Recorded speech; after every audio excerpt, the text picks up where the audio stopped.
종들아 모든 일에 육신의 상전들에게 순종하되 사람을 기쁘게 하는 자와 같이 눈가림만 하지 말고 오직 주를 두려워하여 성실한 마음으로 하라. 무슨 일을 하든지 마음을 다하여 주께 하듯 하고 사람에게 하듯 하지 말라. 이는 기업의 상을 주께 받을 줄 아나니 너희는 주 그리스도를 섬기느니라. 불의를 행하는 자는 불의의 보응을 받으리니 주는 사람을 외모로 취하심이 없느니라. 아멘. 설 명절 연휴 잘 보내셨나요?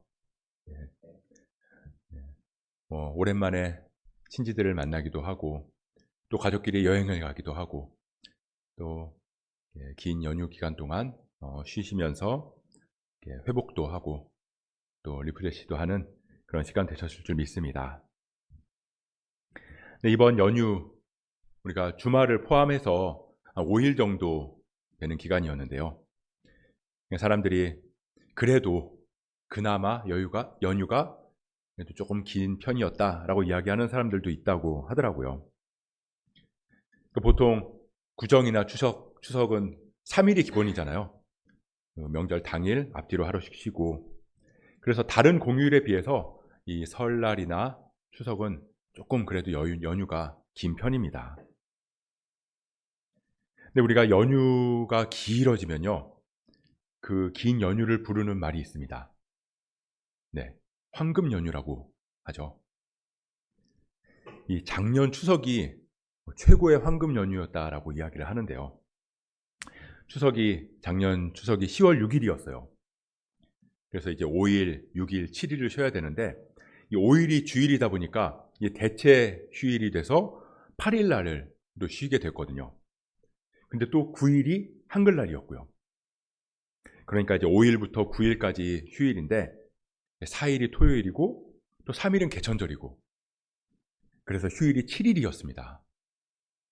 거기다가 이제 10일 하루만 더 쉬면 11일이 토요일이고 12일이 주일이고, 그래서 주말을 포함하면 총 열흘 동안 거의 한 달에 3분의 1을 쉬는 정말로 황금 같은 연휴가 작년 추석이었는데요.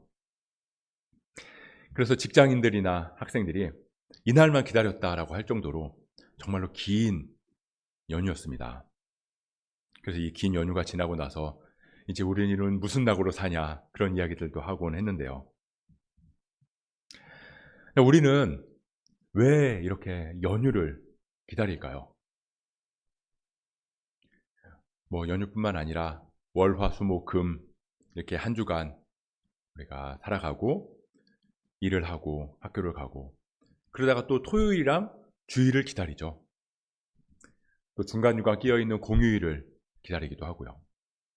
또 1년에 2번 있는 설날이랑 추석이 황금 연휴가 됐으면 좋겠다라고 생각하면서 그 연휴를 기다리기도 합니다. 그럼 왜 우리는 이 연휴를 기다리는 걸까?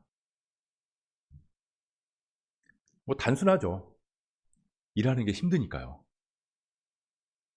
사는 게 힘들고 해야 할 일들이 많기 때문에 쉬고 싶은 겁니다. 근데 아이들도 마찬가지예요. 공부하는 게 힘들다고 하잖아요. 매일 학교 가야 되고요. 숙제도 해야 되고 시험 공부도 해야 되고, 요즘에는 또 저희 때도 그랬겠지만 요즘에는 더 힘들어진 것 같아요. 수행평가라는 것도 보고 중간고사, 기말고사, 모의고사, 거기다가 이제 학원도 가고 또 학원 숙제도 하고, 그러니까 학생들도 사는 게 정말 힘들다라고 이야기를 합니다. 특히 우리나라는 더 그런 것 같아요. 다른 나라에 비해서 공부도 훨씬 많이 하고요. 일도 훨씬 많이 합니다. OECD 국가 중에서 우리나라의 노동시간 순위로 봤을 때 우리나라가 2위라고 하는데요. 1위가 멕시코고요. 2위가 그 다음으로 우리나라다. 그래서 우리나라 사람들은 일을 정말 많이 한다라고 해요. 심지어 이 학습 시간도 OECD 국가 중에서 1위입니다. 이 표에 보면요, 이 조그맣게 보이실지 모르겠는데 이 검정색 마름모가 이 학습 시간을 나타내고 있는데요. 대부분의 나라들이 저 그래프 안에 마름모가 있어요. 근데 하나가 그래프를 벗어나서 저 높이 있는 게 있죠. 그게 우리나라입니다. 그러니까 우리나라의 학습 시간은 다른 나라에 비해서 그냥 압도적이다라고 할 수 있어요. 근데 저 그래프가 뭐냐면요, 이 학습 역량이랑 태도 뭐 이런 거를 나타내거든요. 그러니까 학습 시간은 제일 긴데 학습 역량이나 태도는 저조해서 효율성은 떨어진다라는 거죠. 아무튼 우리나라는 학생 때는 공부를 많이 하고요, 졸업을 하고 나서는 일을 많이 하는 그런 나라입니다. 그래서 사람들이 어쩌면 이 휴일을 더 간절하게 기다리는지 모르겠습니다. 그냥 하루라도 더 쉬고 싶고요, 할 수만 있다면 평생 일 안 하고 그냥 살았으면 좋겠다라는 생각을 하게 되는 거죠. 인생 역전. 직장인들은 그 꿈을 이루기 위해서 매주 로또를 사는 사람들이 있다고 해요. 야, 내가 이 로또만 되면 이 지긋지긋한 회사, 이 지긋지긋한 삶 그냥 때려친다. 요즘에는 이 당첨금이 적어서 뭐 그렇지도 못하다고 하는데, 아무튼 이 월요일 날 출근하면서 로또를 사면요, 일주일 내내 그 기대를 안고 살아갈 수 있다.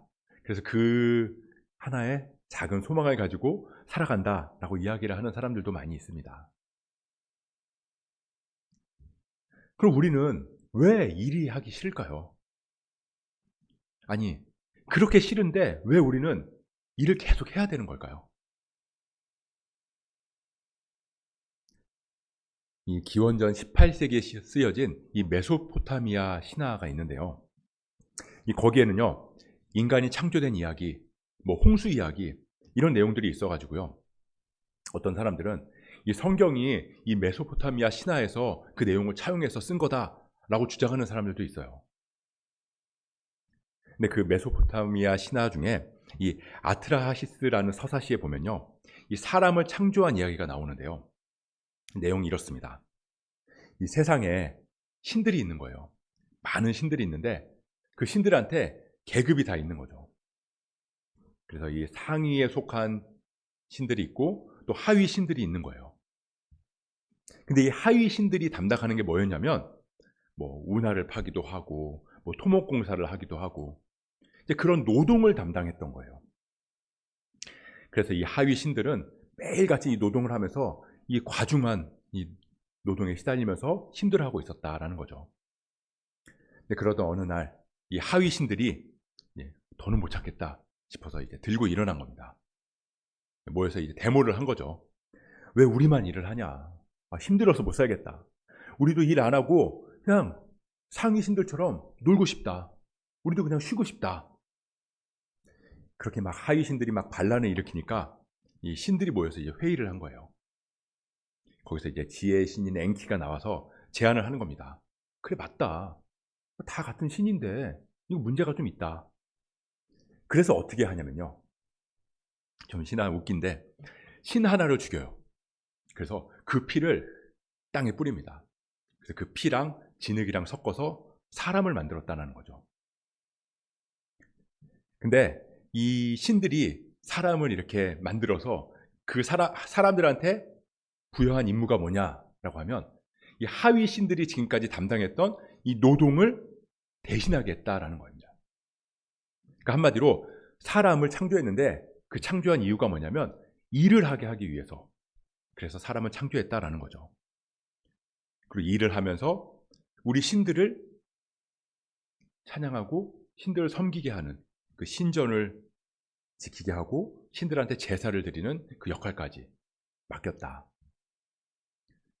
그렇게 되니까 자연스럽게 신들은 일을 하지 않아도 되고 더 이상 일을 하지 않으니까 쉬면서 놀면서 띵가띵가 편안하게 잘 지낼 수 있었다라는 게 이 메소포타미아 신화에 나온 인간 창조 이야기입니다. 근데 이 신화에 따르면요, 일은 당연히 힘든 거예요. 하기 싫은 겁니다.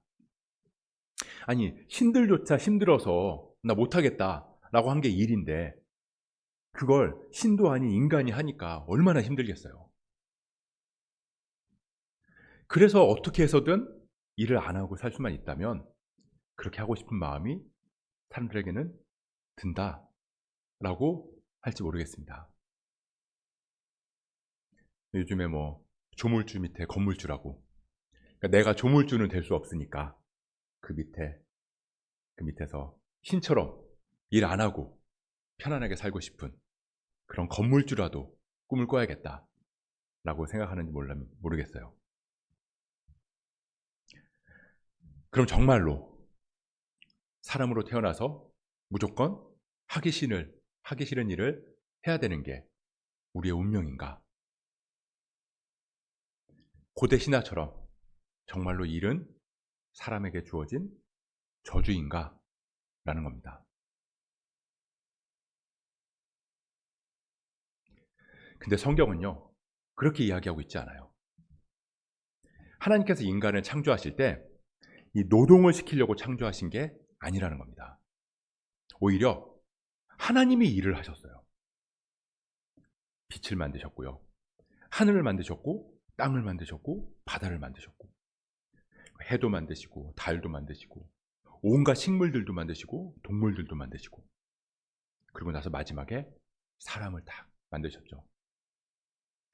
근데 그 사람한테 일을 시킨 게 아니라 하나님께서 만드신 그 모든 것들을 누리고 보존하고 다스려라. 우리 그 말씀 창세기 1장의 말씀인데요. 창세기 1장 27절부터 29절의 말씀 한번 같이 보도록 하겠습니다. 창세기 1장 27절부터 29절의 말씀 함께 보겠습니다. 시작. 하나님이 자기 형상 곧 하나님의 형상대로 사람을 창조하시되 남자와 여자를 창조하시고 하나님이 그들에게 복을 주시며 하나님이 그들에게 이르시되 생육하고 번성하여 땅에 충만하라. 땅을 정복하라. 바다의 물고기와 하늘의 새와 땅에 움직이는 모든 생물을 다스리라 하시니라. 하나님이 이르시되 내가 온 지면에 씨 맺는 모든 채소와 씨 가진 열매 맺는 모든 나무를 너희에게 주노니 너희의 먹을거리가 되리라. 아멘. 야, 내가 세상을 만들다 보니까 좀 고되다. 야, 내가 내 일을 좀 대신해 줄 뭔가를 만들어야겠다. 그래서 사람을 만드신 게 아니라 하나님께서 일을 다 하신 후에 그 만드신 모든 것을 사람에게 주시면서 다 먹어라, 다 누려라, 다 다스려라 라고 선물로 주셨다라는 겁니다. 그래서 일은요, 저주가 아니에요. 일이 저주라면 하나님도 저주를 받으신 건데 그런 게 아니잖아요. 하나님은 졸지도 않으시고 주무시지도 않으시면서 끊임없이 우리를 위해서 지금도 일하고 계시다라는 겁니다. 그래서 우리도 일을 하는 거예요. 하나님 닮은 형상으로 빚어졌기 때문에 하나님을 따라서 일을 하는 거죠. 저주가 아니라는 겁니다. 예수님도 뭐라고 하셨냐면요. 내 아버지도 일하시니 나도 일한다 라고 말씀하셨거든요. 우리 그 말씀도 한번 찾아보겠습니다. 요한복음 5장 17절 말씀. 요한복음 5장 17절 말씀 함께 읽겠습니다. 시작. 예수께서 그들에게 이르시되 내 아버지께서 이제까지 일하시니 나도 일한다 하시매. 하나님께서 쉬지 않고 일하시니까 하나님을 따라서 나도 일하는 게 당연하다. 그래서요, 이 땅에서 우리가 하는 모든 일들, 그 모든 일들은 하나님께서 기뻐하시는 행위라는 겁니다. 뭐 불법적이고 사람들한테 해로움을 끼치는 일을 빼고 모든 일들은 다 하나님을 따라 살아가는 우리의 모습이다라는 거죠.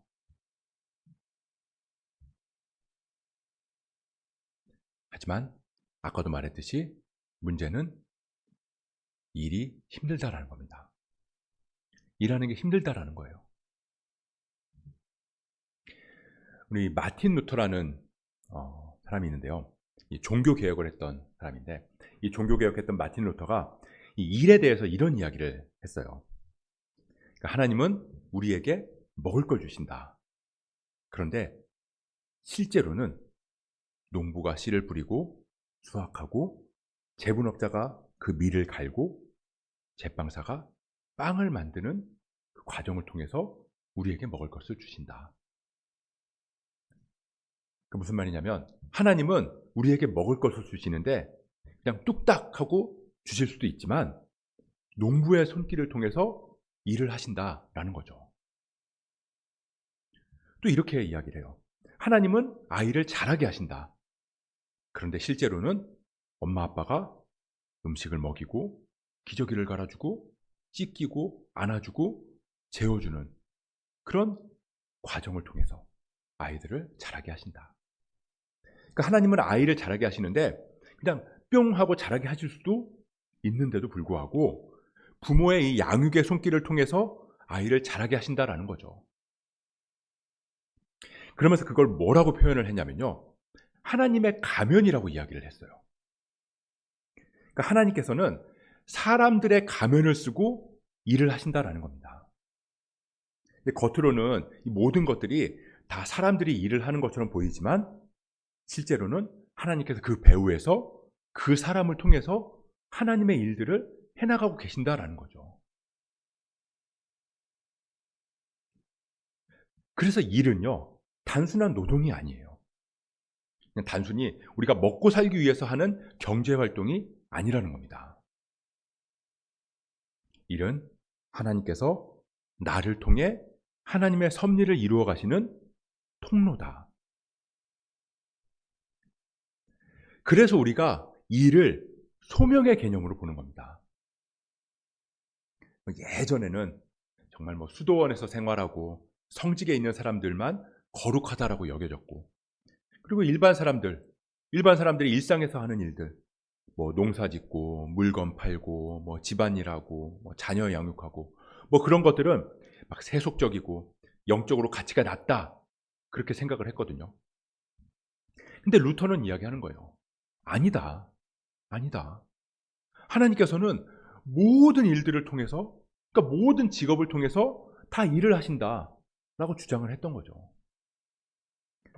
그래서 만인 제사장 교리가 그래서 나온 거예요. 모든 사람이 하나님 앞에 거룩한 제사장의 직분을 감당하는 거다. 그래서 생산적이고 유익하고 합법적인 모든 일들은 다 거룩한 거다라고 할 수 있는 겁니다. 이 거룩한 농부는요, 하루 종일 기도하는 농부가 아니라 거룩한 농부는 그렇게 기도하는 것과 동시에 최고의 농작물을 수확하기 위해서 노력하는 사람, 그런 사람이 거룩한 농부라고 할 수 있는 거고요. 거룩한 운전기사는요, 운전하면서 그냥 찬양을 틀어놓는 사람이 거룩한 운전기사가 아니라 그것과 더불어서 안전하게 운전하면서 사람들을 편안하고 안락하게 이동시켜주는 것, 그 일까지 감당하는 게 거룩한 운전기사라고 할 수 있다는 거죠.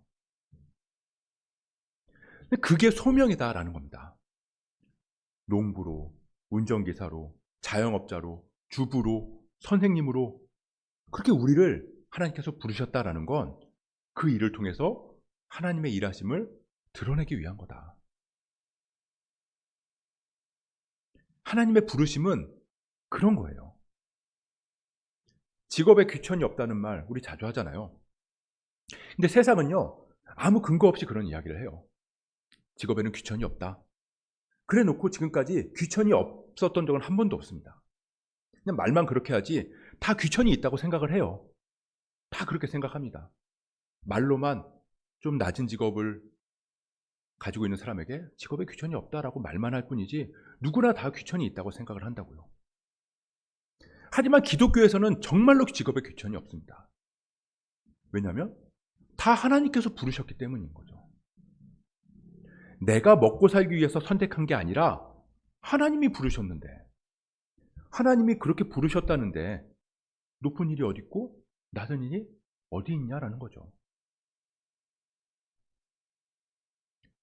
하나님의 부르심은 나는 농부인데 하나님 믿고 은혜 주시면 내가 농부보다 더 근사한 직업, 더 돈 많이 버는 일을 하게 하시는 게 아니라는 거예요. 하나님의 은혜는 나에게 주어진 이 자리에서 하나님의 일하심을 깨닫는 것, 소명을 발견하는 겁니다. 그리고 그 소명을 붙들고 보내진 자리에서 내가 선교사로서 하나님께서 나라는 가면을 쓰고 일하게 하시는 거예요. 그리고 은혜는 그렇게 주어진 일들이 힘들고 때로는 지겹고 버겁지만 그것들을 감당하게 하시는 거죠. 감당할 힘을 주시는 겁니다.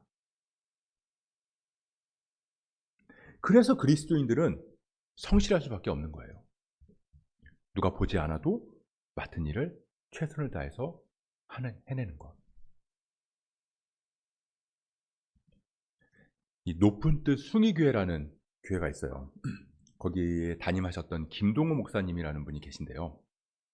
그 목사님이 아침마다 이 묵상을 올리는 게 있어요. 날마다 기막힌 새벽이라고, 이 날개새라고 불리는데 그 묵상을 매일매일 올리시는데 그 중에서 제가 얼마 전에 들었던 얘기거든요. 거기서 그 목사님이 이렇게 이야기를 하시더라고요. 이 목사님이 예전에 승동교회도 담임을 하셨는데 그러니까 우리나라 기독교 초기에 세워진 이 승동교회 거기서 이제 7대 담임자였던 이재영 목사님이라는 분이 계셨는데 그분에 대한 이야기를 하시더라고요. 근데 이 이재영 목사님이 원래는 왕손이었대요. 왕손으로 왕가의 후손으로 태어나서 자라나신 분인데 이 왕손이다 보니까 그때는 이제 하인들이 있잖아요. 이제 자기 말을 끌어주는 마부가 있었다는 거예요. 그 마부한테 전도를 받아서 그리스도인이 되었다. 그 이야기를 하시면서 그 일화에 대해서 얘기를 해주시는 거예요. 그 마부가 이 엄명수라는 사람이었는데 항상 이 이재영 이 목사님 이재영의 말을 끌어주면서 항상 이렇게 이야기를 했대요. 날이 예수 믿으시죠? 날이 예수 믿으시죠? 이렇게 계속 이야기를 했대요. 근데 이제 이 이재영보다 훨씬 나이가 많으신 분인데 근데 계속 그렇게 이야기를 하니까 이 이재영이라는 사람이 뭐라고 그랬냐면 야 이놈아 예수 믿으면 너 같은 상놈이 양반이라도 된다는 말이냐? 뭐 이렇게 이야기를 했다는 거죠. 근데 그러니까 이제 이 엄명수라는 이 마부가 이렇게 대답을 했대요. 날이 예수를 믿는 도리는 그런 데 있는 게 아닙니다. 양반 되려고 부자 되려고 예수 믿는 게 아닙니다. 예수 믿으면 마부 노릇을 더 잘하는 겁니다.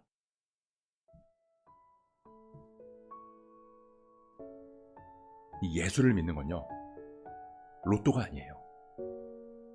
내 병이 낫고 삶의 형편이 나아지고 신분이 상승하고 돈을 더 잘 벌고 물론 다 좋은 것들입니다. 그런 것들을 우리가 하나님께 구하기도 하고요. 하지만 그러려고 예수를 믿는 건 아니라는 거예요. 예수를 믿는다는 건요 내가 하는 일을 통해서 하나님의 일을 하는 겁니다. 주어진 자리에서 하나님 나라를 이루어가는 거예요.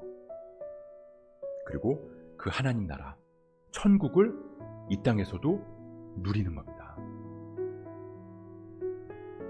지금까지는 내가 먹고 살기 위해서 일하고 귀천 있는 직업에서 귀한 직업을 얻기 위해서 공부를 했다라고 한다면 예수를 믿고 나서는 내가 어디에 있든지 내가 무슨 일을 하든지 하나님께서 나를 부르셨고 나를 보내셨으니 그곳에서 하나님께서 나를 통해서 이루실 하나님의 섭리를 기대하면서 거룩하게 그 소명을 감당해 나가는 거죠. 그게 진짜 인생 역전 아닌가요? 그냥 로또 돼서 조금 더 편하고 조금 더 안락하게 살아가는 게 인생 역전이 아니라 하나님께서 하나님 나라를 이루어 가시는데 거기에 동역하는 거. 하나님 나라를 이루어 가시는 거잖아요. 어떻게 보면 개국 공신인 거죠. 그 일에 참여한다는 게. 그게 진짜 인생 역전이라는 겁니다. 그리고 그게 진짜 거룩함이고요. 그리고 진짜 은혜라는 겁니다.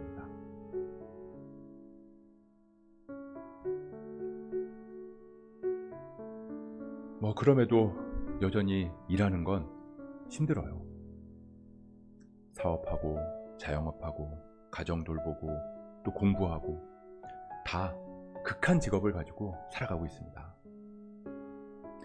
하지만 하나님께서 함께 하시기에, 하나님께서 은혜를 부어주시기에 극한 직업이라도 나를 부르셨고 그 자리에 나를 세우셨으니 거룩하게 그 소명 감당하면서 믿음으로 담대하게 하나님 나라를 이루어 가시기를 소망합니다.